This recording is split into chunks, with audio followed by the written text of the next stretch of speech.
Terima kasih. Kiai, tadi ketika mendirikan Ma'had itu justru dimulai dari penguatan bahasa Arab ya. Jadi karena bahasa Arab ini satu kompetensi yang harus dimiliki oleh seorang kiai atau ulama. Waktu itu sampai sekarang Kiai, apakah ada evaluasi alumni UIN ini sudah mampu berbahasa Arab dengan standar seperti yang dimiliki oleh Ma'had atau pesantren yang lain Kiai? Oh, kalau evaluasi secara menyeluruh, tapi buktinya alumni Ma'had itu banyak yang pinter-pinter.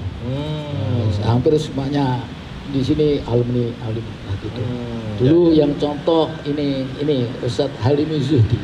Itu ada dulu sebagai mulai dari musyrif, murabbi, beliau ada di Ma'had, sekarang menjadi dosen, sekarang sudah doktor. Itu adalah orangnya.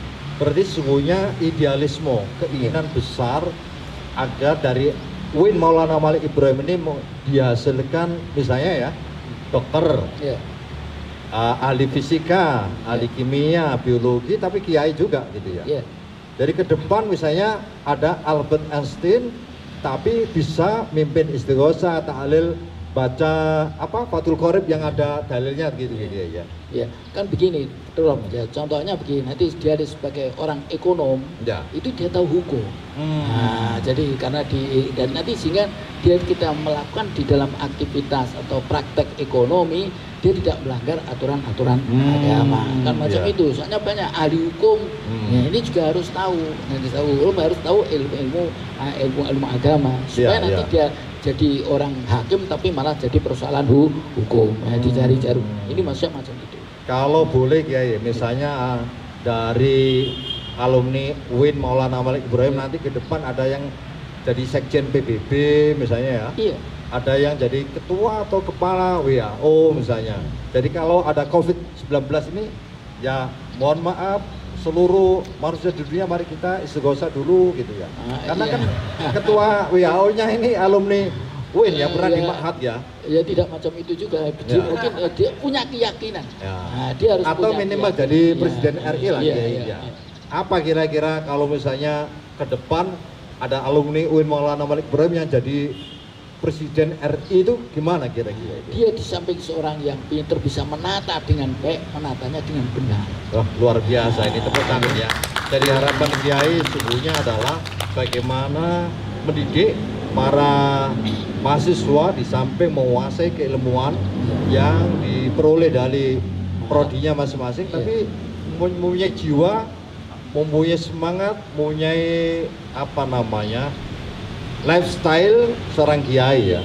Jadi bisa menjadi fisikawan, kimiawan, dokter atau ahli apapun ya, tetapi di jiwanya adalah jiwa Islam yang kuat.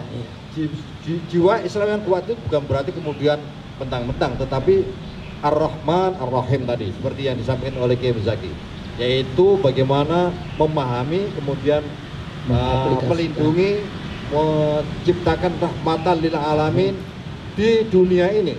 Mengapa saya sebut di dunia? Karena mahasiswa UIN Maulana Malik Ibrahim ini minimal dari 32 negara. Dari sebagian di antara mereka sekarang ini sudah jadi pejabat pimpinan di negaranya masing-masing. Saya dengar sih katanya ada di Rusia Gus ya. Ada di Rusia, kemudian di Filipina, di Malaysia. Ada barusan aja lulus 15 doktor mahasiswa di sini dari Singapura, kemudian dari Saudi Arabia, kemudian dari Jerman dan lain sebagainya. Jadi ini maksudnya begitu Kiai ya. Jadi mereka nanti pulang menjadi alumni UIN Maulana Malik Ibrahim, bisa mengembangkan ilmunya, tapi juga punya misi untuk menyampaikan risalah Islamnya ini. Terima kasih Kiai.